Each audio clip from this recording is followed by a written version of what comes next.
Thank you. Senator Rubio, welcome. Thank you. We're so glad to have you here. Glad to be here. All right, ladies and gentlemen, we're going to go ahead and jump right into it. Oran? Well, we've titled this forum the Faith and Family Forum. So I want to start off with that first word in the title of our event, faith. Yes.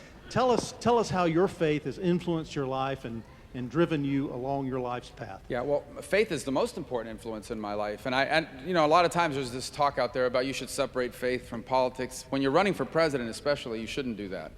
You deserve to know what influences my life because it'll influence how I make decisions.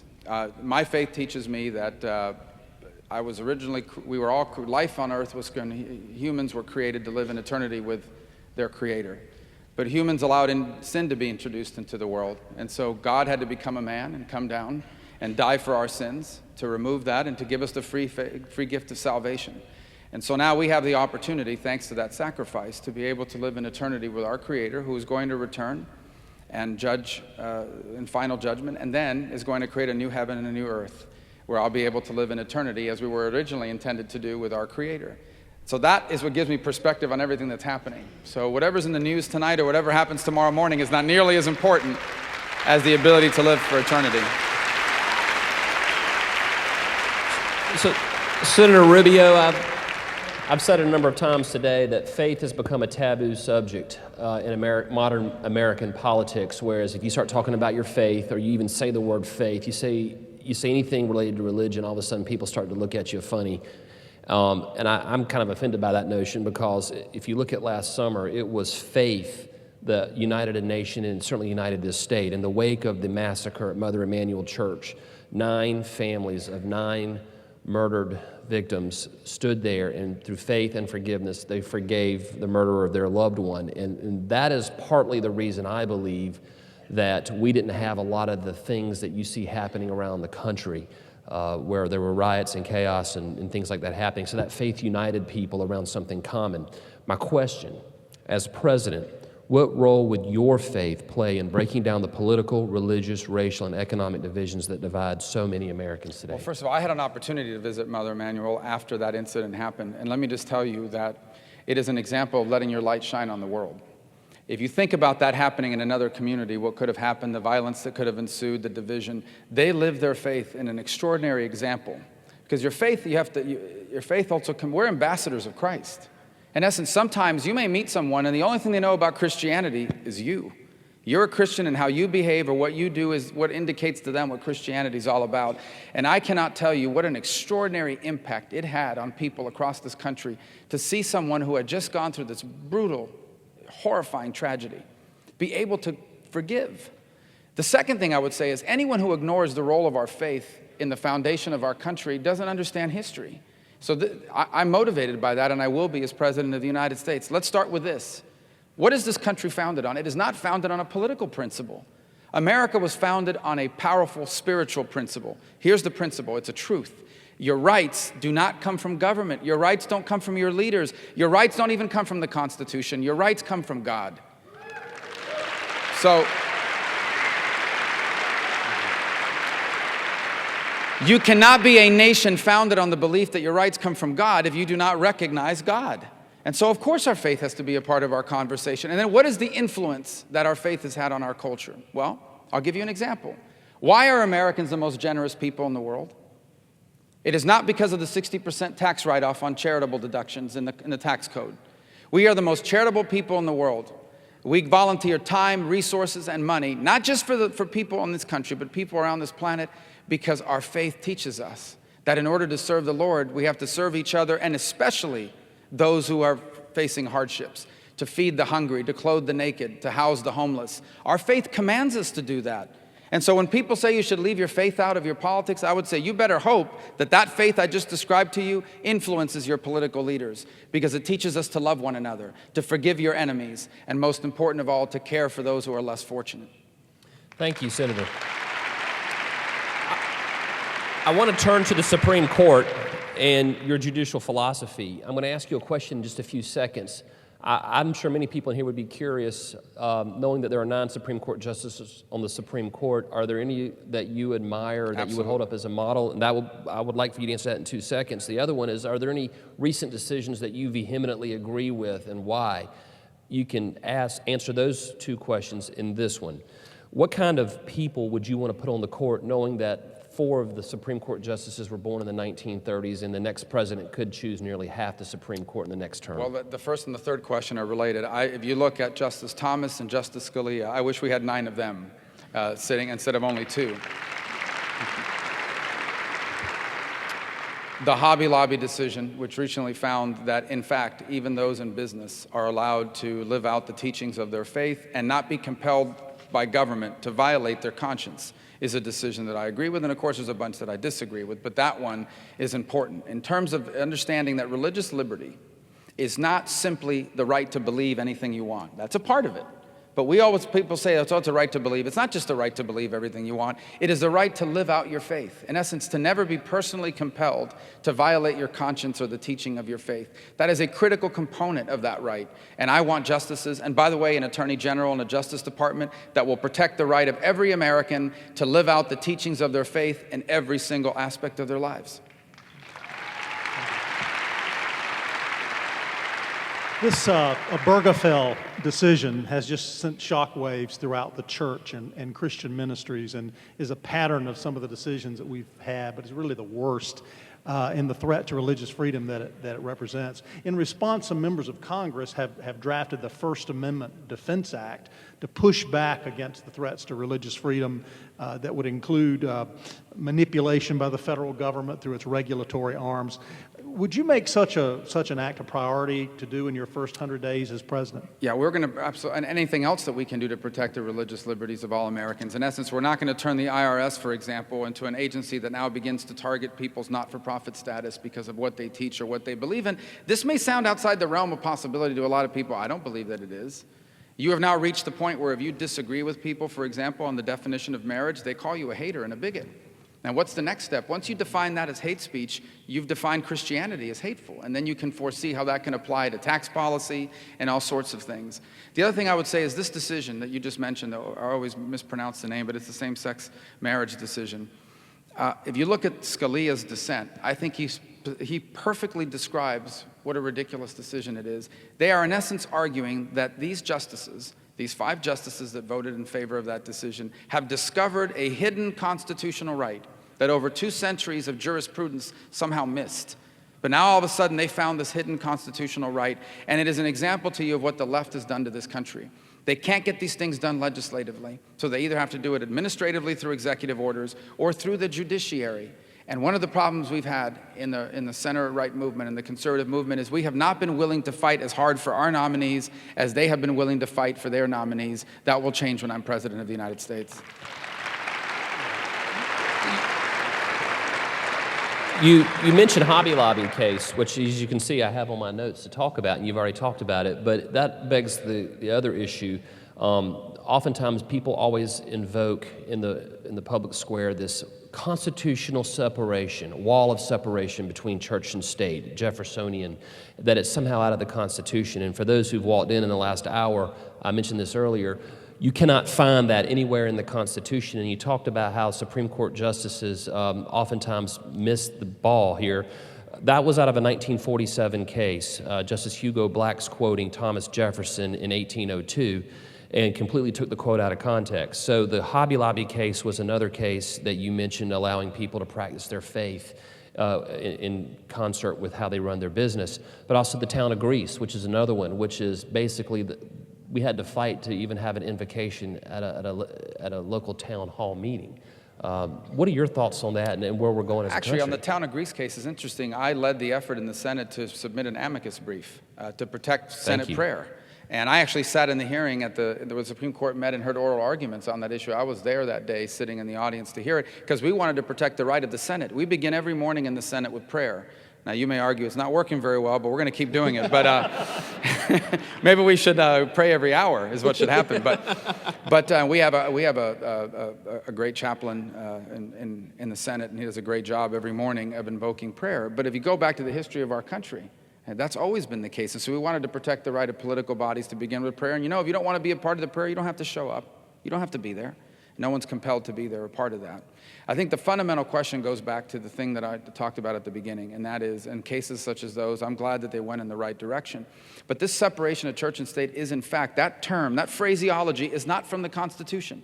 And I've had people argue with me about it, and I've made bets, go ahead, and I'm not a gambler, okay? But that one I think I can win. And I said that, go find those words in the Constitution. What we have is an establishment clause, which all of you support, and so do I. It means this is never going to be Roman Catholicism, Presbyterianism, Methodism. We're never going to have an official denomination in this country. But the separation of church and state, that does not exist. And it goes back to what I said earlier. This nation was founded on a powerful spiritual principle, that our rights come from our Creator. And it also, we understand that our faith community is a critical component of the well-being of our country. Why? Because you can't have a strong country without strong people. You cannot have strong people without strong values. No one is born with strong values. They have to be taught to you. They have to be instilled. And where are they taught? They're taught in the family and reinforced in the faith community. It is why as a parent, I'm raising 4 children right now. Our faith helps us to instill values. If I tell someone, my kids, not to do something because it's illegal, it is not nearly as powerful as saying to them, don't do something because your Creator has taught us that it is wrong. Even if it's legal, it might be wrong. And so that is why it's so important for the faith community to be a vibrant part of our lives. Our founders understood it. Almost 200 years of American history's understood it. And it's only in the last 15 or 20 years in particular that we've had people take control of government power who have somehow thought that they could replace our values with government, with regulations, with agencies, and with laws. We need to get back to the fundamental truth. Our faith is important.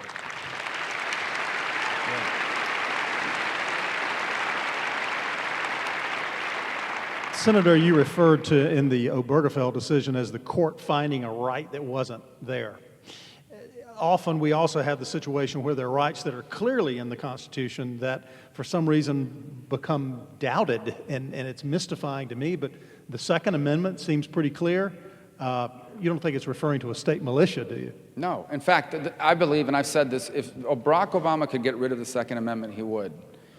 He knows he can't, and they'll never admit it because they understand the majority of Americans support the Second Amendment. It goes well beyond militia. It's about the right of everybody in this country, if they choose to be able to protect their families and their property from criminals and increasingly from terrorists. This is a constitutional right. I said this at one of the debates. The Second Amendment was not a suggestion.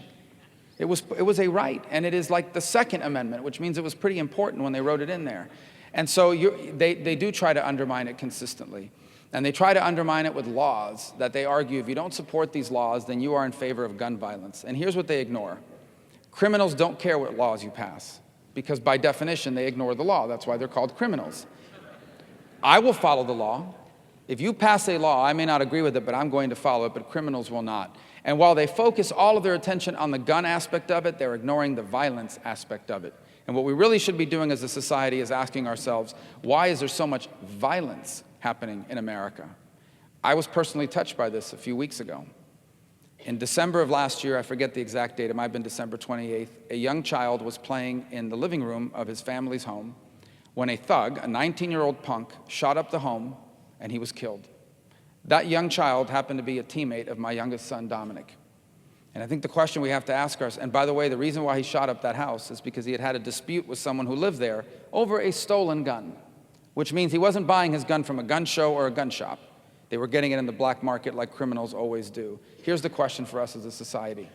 A 19-year-old young man who presumably has his entire life ahead of him didn't care, shot up a home with no regard for human life as a result. What is happening in our country that we've reached the point where that is not just happening, but happening with stunning regularity because our society is breaking down? Because when the family is undermined, society doesn't work. It is the basic nucleus of the entire society. And when family life breaks down, values break down. And when values break down, your country breaks down.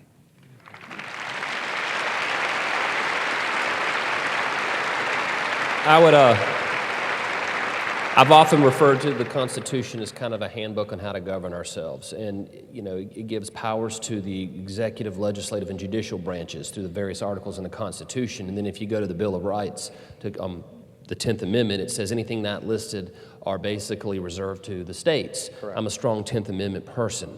But as Attorney General over the last 5 years, I've been either directly involved or indirectly involved in nearly 30 lawsuits against the federal government because regulators and bureaucrats who are not elected by any of your elected representatives rule through administrative fiat. They do not recognize the state's sovereignty. What kind of people and directors of these agencies like the EPA, the National Labor Relations Board, the Department of Justice, and the multitude of other ABC agencies would you put into power? There's at least one agency I don't think we even need, and that's the Federal Department of Education.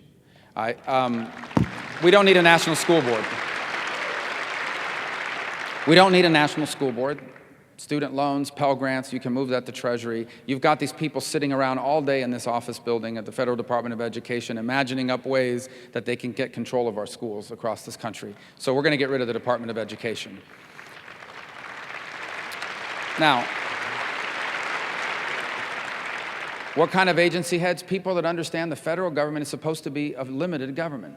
Part of it goes back to something you need, the next president of the United States needs to be someone that understands there is not a federal solution to every problem in this country. There just isn't. There isn't even a government solution to every problem in this country. And so we need to elect people that understand that the federal government is supposed to be a very limited government, primarily to provide for the national security.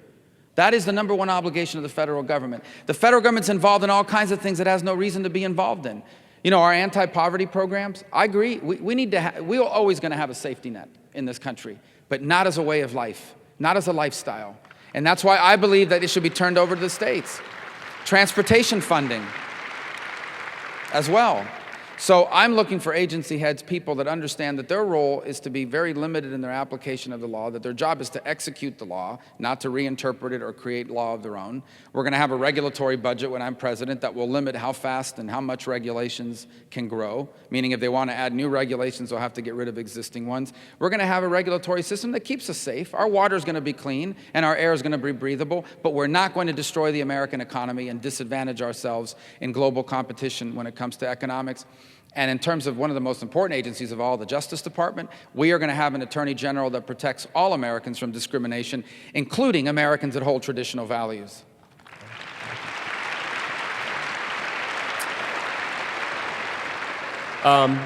Real quick, this week South Carolina filed suit again against the Department of Energy and the Obama administration on the closure of the MOX facility and its refusal to abide by federal law. Basically, a dozen years ago, the federal government said, South Carolina, take all this plutonium, this nuclear waste. South Carolina said, we don't want to do it. The government said, if you do it, we'll build a facility that will process it and make it safe and not a threat to your community. And if we don't build the facility, we'll give you millions and millions of dollars to deal with it and we'll remove it from off your hands for you. They have done none of that. And so we have sued them on violating the federal law. Second part of the question, the first part of the question is they're bringing nuclear waste to South Carolina and not living up to their agreement. Well, as president, how would you handle that as it relates to South Carolina? Number two, Gitmo. This is one of the states that they want to bring the terrorists to if they close Gitmo, and I would be interested to know what your views are on that because that's a national security threat to our state. Well, on the first issue of nuclear waste, part of it is we refuse to move forward on a responsible place to keep it. Mm-hmm. It doesn't belong in the places they've put it now. South Carolina has said if you're going to force us to have it, we're going to put it to good use. We're going to use it as fuel for nuclear energy. The Obama administration's against that too because they want the entire economy to be powered by wind and solar and biofuels. Well, I'm for all that stuff, but you can't power a 21st century economy with windmills alone. We're going to fully utilize our oil, our coal, our natural gas, and our nuclear energy when I'm president of the United States. On Guantanamo, number one, we're going to keep Guantanamo. We're not giving it back to the Cuban government. We're going to keep it. We're going to stop the practice of releasing enemy combatants. That's what these people are. They are enemy combatants in a war against radical jihadism and radical Islam. We're not going to release them because they rejoin the battlefield against us. And number three, when I'm president, we are going to destroy ISIS. But if we capture any of these people alive, they're not getting a lawyer, they're not getting a court hearing in Manhattan, they're not coming to South Carolina. If we capture a terrorist alive, they're going to Guantanamo, we're going to find out everything they know. Good answer.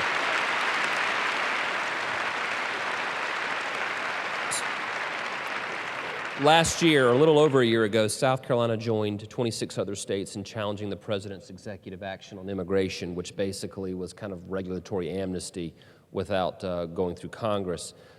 We're actually winning that legal fight as of this time, and I'm confident we will ultimately win it.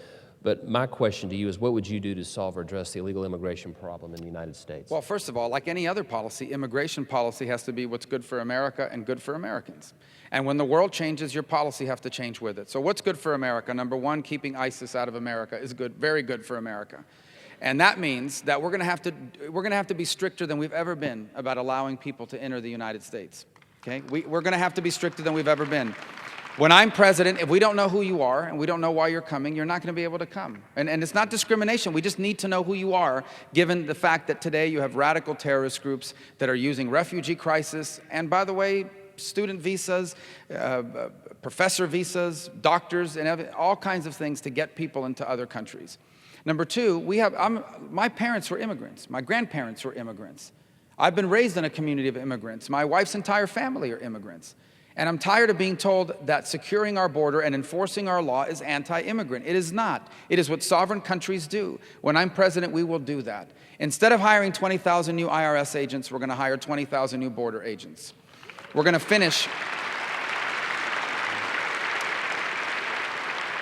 We're going to finish the 700 miles of fencing and walls that the experts know we need. We're going to have mandatory E-Verify. So if you're in this country illegally, you will not be able to get hired. And we're going to have an entry-exit tracking system. Because 40% of illegal immigrants enter the country legally on a tourist visa, student visa. The visa expires and they stay. We don't know who they are. We're like a hotel that checks people in but doesn't check anyone out. So we don't know who's here. That changes. And until all of that is in place and all of that is working, nothing else is going to happen on immigration, except sanctuary cities will lose all their federal funding when I'm president. Oran, it's that time again. We have done, yeah, I'm going to set Oran up with a question because so many people are coming and going, and this is important to me because I'm a veteran and I work with law enforcement. I always like to know how many people in the audience that our candidates are speaking to are involved in the military or have ever been involved in the military or have been involved in law enforcement or as a first responder or related to someone who does that. So if you fit into one of those categories, could you clap? Just so, Oran, we have a pretty vocal audience on these issues. A lot of support. You know, every single day in this country, men and women in law enforcement risk their lives. Our military risk their lives, often on foreign soil. A couple of questions related to that. First of all, do you think that men and women in uniform have the respect that they deserve? And has that changed under this president? And the second part of that is in between the two last few candidates coming out, I happened to take a look and I noticed that the whole issue of the role of women in the military is starting to bubble up again. So either one of those you choose to address. Well, I'll try to get to both of them fairly quickly. On the first one, and because I think there was a question in the last debate, they asked about selective service. First of all, I don't even think we need selective service anymore. I don't think we'll ever have a draft again. Modern warfare, if it ever reaches that level, because of the weapons that now exist, I don't think you're ever going to see a draft instituted. Second of all, I do not support drafting women and forcing them to be combat soldiers. And I don't support that. I never have, and I don't now. The third thing I've said is, we should never lower our combat standards in order to achieve some sort of societal aim or some sort of societal messaging.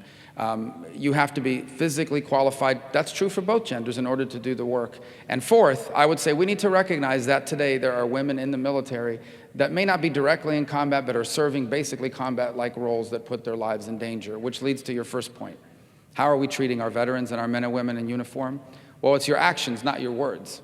The president and all kinds of people around the country, we all clap for the veterans, and we should. My brother's a veteran. He was a 7th Special Forces Green Beret from 1968 through 1971. So my view on this issue is impacted through the lens of what he's got to go through. How do we treat him? You have a record number of veterans today unemployed, homeless, and waiting in long lines to get their treatment at the VA. Treatment that they earned. When I'm president of the United States, if you're not doing a good job at the VA, you're going to be fired. And when I'm president, veterans will be able to take their VA benefits to any hospital or any doctor they want to go to.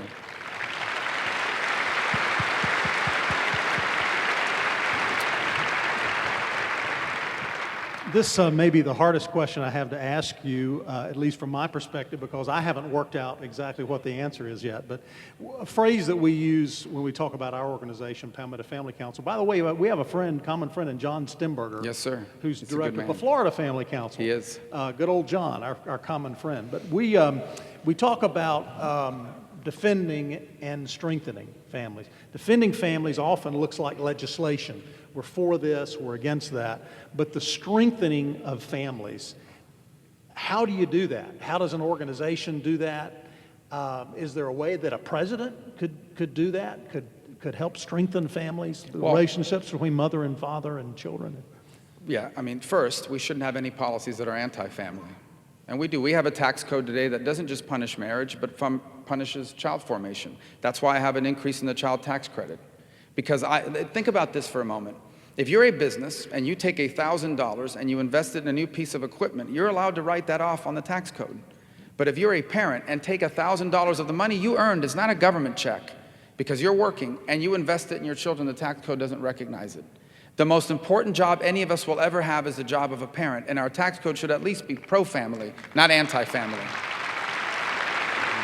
We have marriage penalties in our tax code. A married couple will pay more than singles filing jointly or separately or whatever it may be. So we should remove all marriage penalties in the tax code, also in our safety net programs. Do you know that we have safety net programs like Medicaid that encourage people not to get married?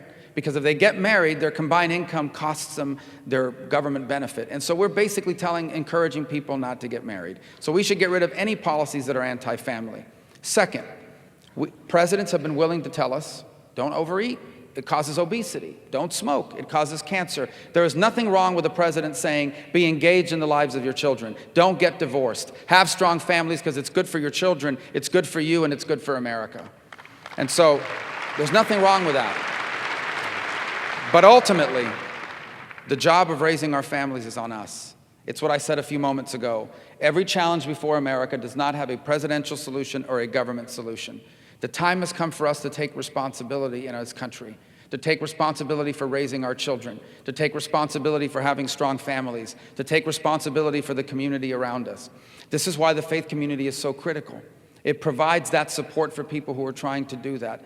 Ultimately, many of the problems we face in this country are societal in nature, and there's no regulation, no government program, no tax break that we can do that is going to overcome that. We must take responsibility as a people for our children, for our lives, and for the decisions that we make.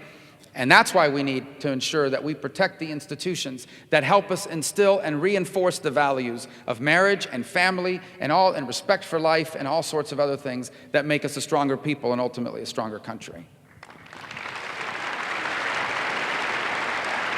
Senator, I'm going to pivot real quick to the environment. The theme here today is family, and oftentimes a lot of the regulations coming out of the EPA and other agencies in the federal government basically drive up the cost of living. They drive up the utility costs that get passed on to families trying to live paycheck to paycheck and small businesses, like the Clean Power Plan, which the Supreme Court just stayed, which could drive up costs in South Carolina and other states around the country. The Waters of the U.S., which is one of my favorite, most ridiculous regulations that they're trying to push down your throats through regulatory fiat, where they're going to redefine that a ditch with water in it 3 months out of the year is a navigable water like the Mississippi River that the federal government can now regulate, so it's a land grab.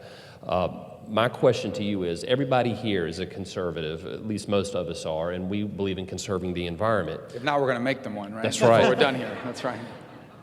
As president, you're going to appoint people to the EPA and other federal agencies that regulate us.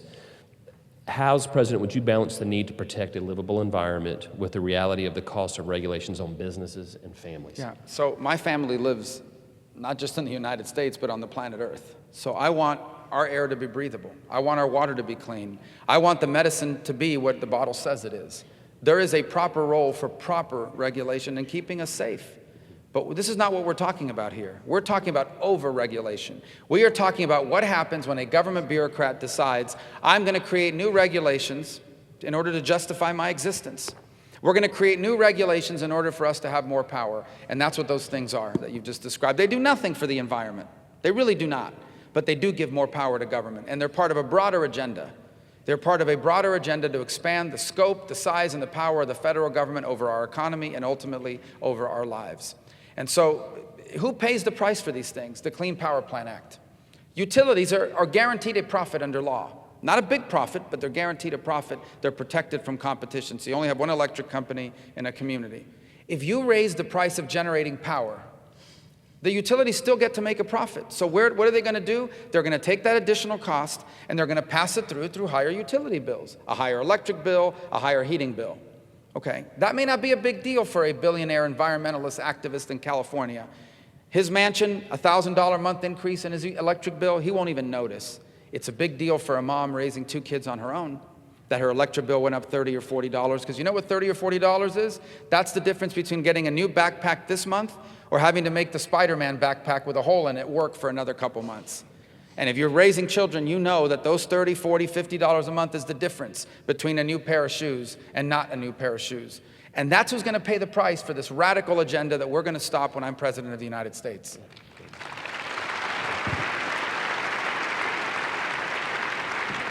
One of our core principles at Palmetto Family, and they're represented by the stars around our palmetto tree here, is the principle of creation and stewardship of creation, almost as if we are co-creators or we're those who sustain and look after creation. So natural resources we consider to be given by God. So, and you've addressed this somewhat already, but when it comes to energy, should Christians encourage clean alternative sources of energy?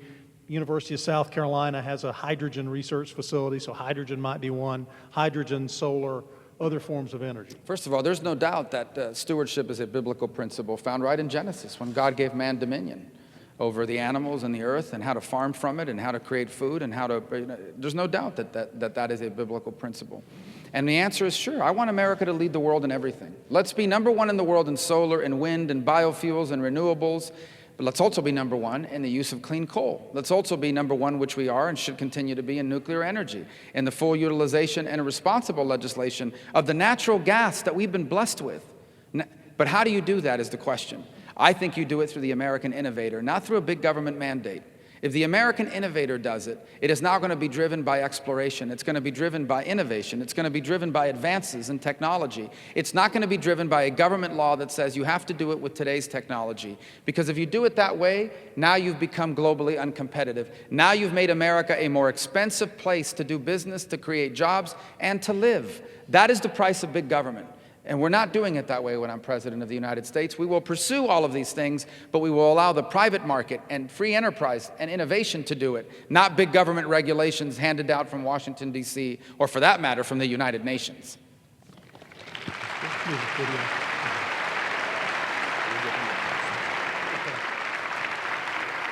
Our last question is actually not a question. It's a video, and it's a video you've seen, I'm sure, and we'd just like you to react to it. And I think you can see it. We can see it straight ahead now. We've adjusted that. We've been very good at getting parts on the lower because we know that so I'm not going to crush that part. I'm going to basically crush below, I'm going to crush above, and I'm going to see if I can get it intact. A lot of people want intact parts these days because they're looking for specific nodes. AV nodes, SA. I was like, wow, I didn't even know. Good for them. Yesterday was the first time she said people wanted lungs. And then, like I said, always as many intact livers as possible. Yeah, that would definitely get people to say, I'll give you the same for the same price, and I'll do that.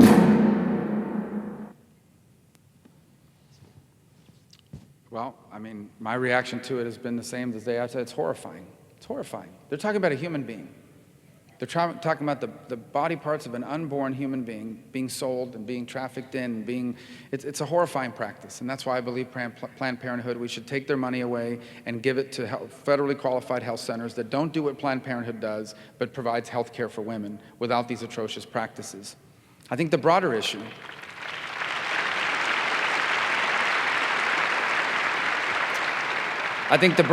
is the issue of life, and this is a difficult issue.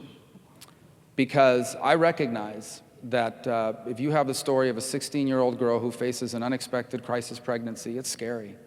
The father of that child is never going to be around. You're on your own. It's scary. It's not easy. This is hard. That's why this is such a difficult issue. And I do believe that a human being has a right to control their body and what happens to it. I believe that's a real right. By the way, so do you. The problem is that on the issue of abortion, there's another right at play, and that's the right of all human beings to live. And these two rights, the right to choose what to do with your body and the right to live, are in conflict with one another. And as a policymaker, I have to choose, when these two rights are in conflict, which right wins out? And I have chosen to err on the side of life. I have chosen to say that, in fact, the right to live takes precedence over every other right.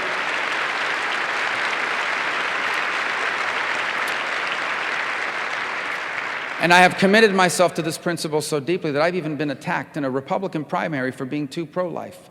So let me just say this. I know this is a hard issue, but I can tell you this, and I know that maybe politically it's not the right thing to say, but I would rather lose an election than be wrong on the issue of life.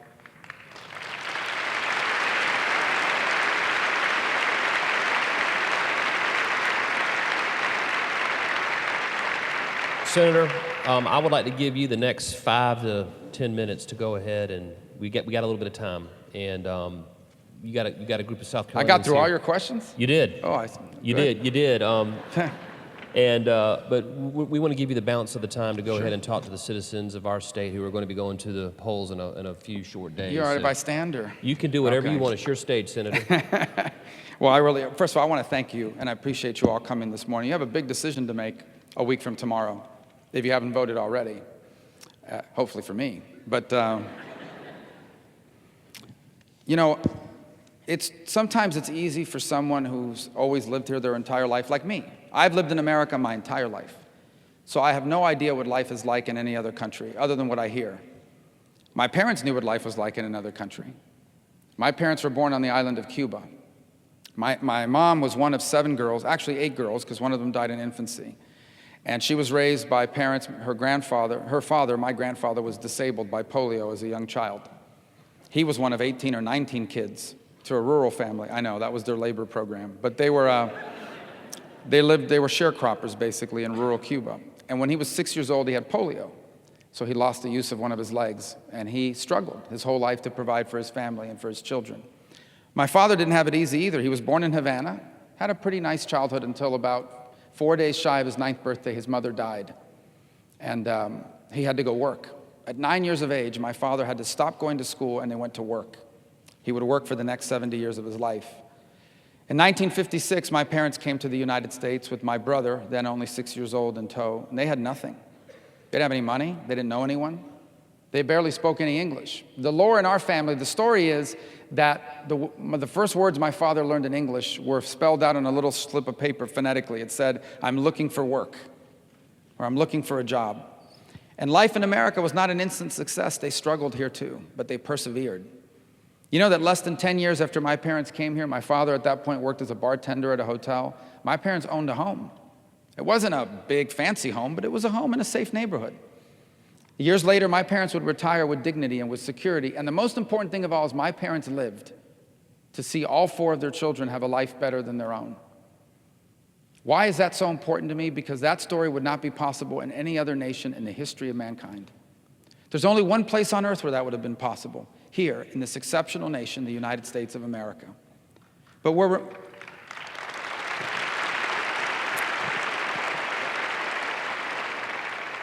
we have to remember that America wasn't special by accident, that this unique country that we have, this exceptional society and this extraordinary place, was not an accident.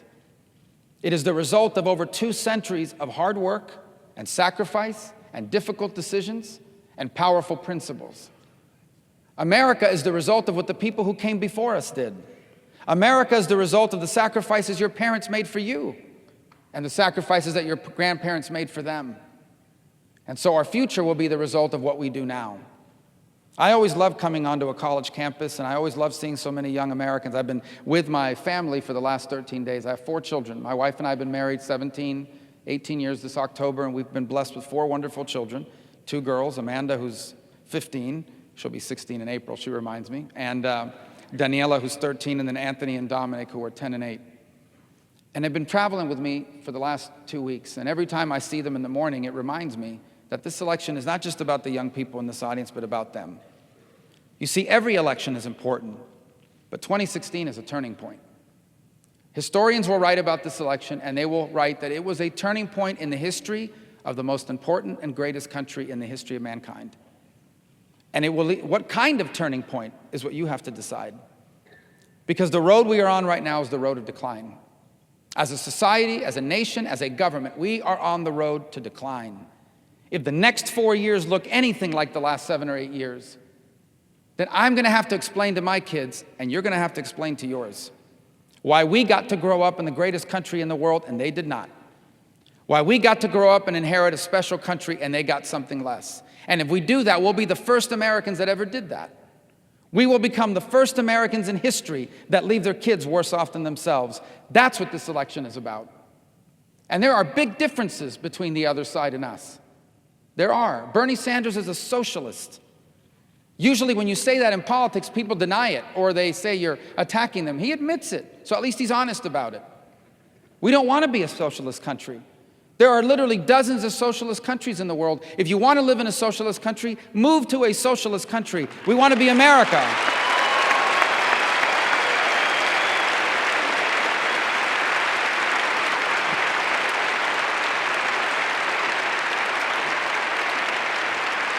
Hillary Clinton, their other candidate is Hillary Clinton, who I believe is not qualified to be president. She put classified information. She put classified information on her email server because she thinks she's above the law. And she's not qualified to be commander-in-chief. Because anyone who lies to the families of people who have lost their lives in the service of this country, like she lied to the families of the victims in Benghazi, anyone who does that can never be commander-in-chief of the United States.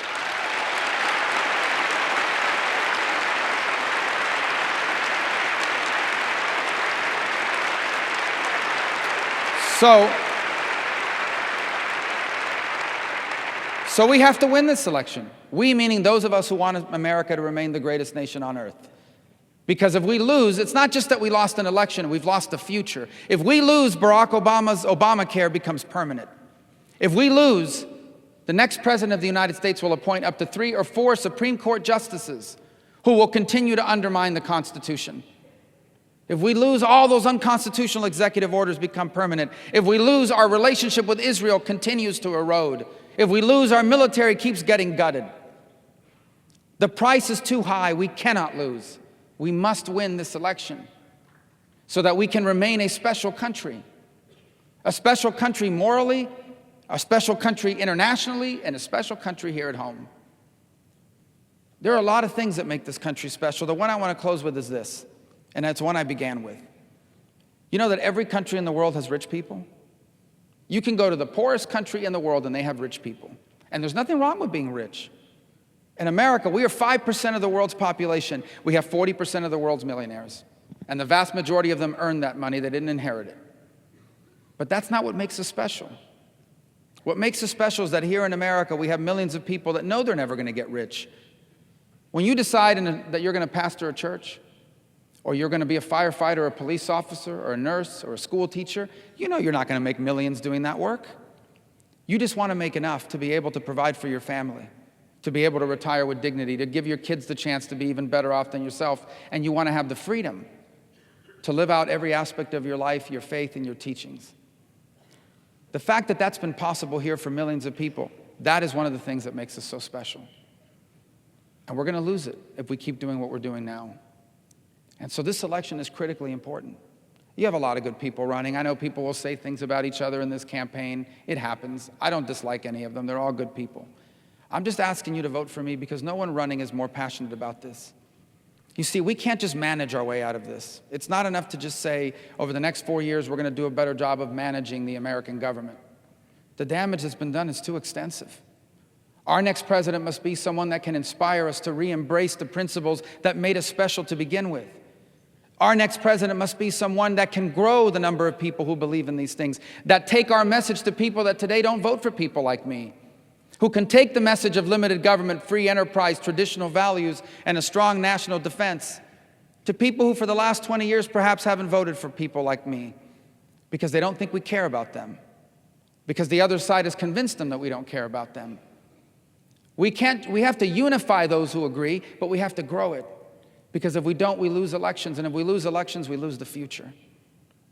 It's not about electability. Electability is code for vote for someone who's wishy-washy on their policies, because that's what we have to do in order to win. Not this time. This time,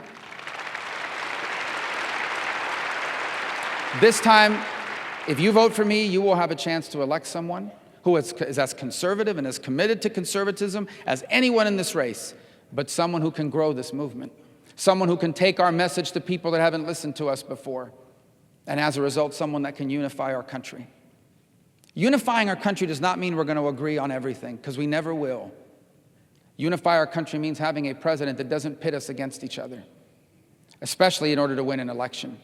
Unify our country means a president that will be a president for all the American people, even the people that don't like him or her. I get protesters at my events. I get people that say nasty things about me. You know what? I'm going to cut their taxes too.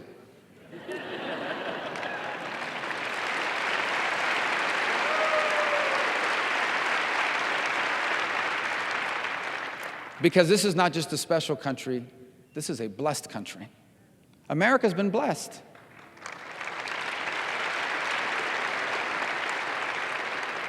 Protected on both sides by vast oceans, blessed with natural resources, fertile land that feeds our people and the world. God has blessed America because for over 2 centuries, America has been responsible with the power and the responsibility that God has given to us. To those who much has been given, much is expected. That doesn't just apply to people, that applies to nations. We are still a great people. We are still a great country, but we're in decline. I want you to understand that it is true we're facing some very difficult times right now. But I also want you to understand that America is not a government. We have a government. America is our people.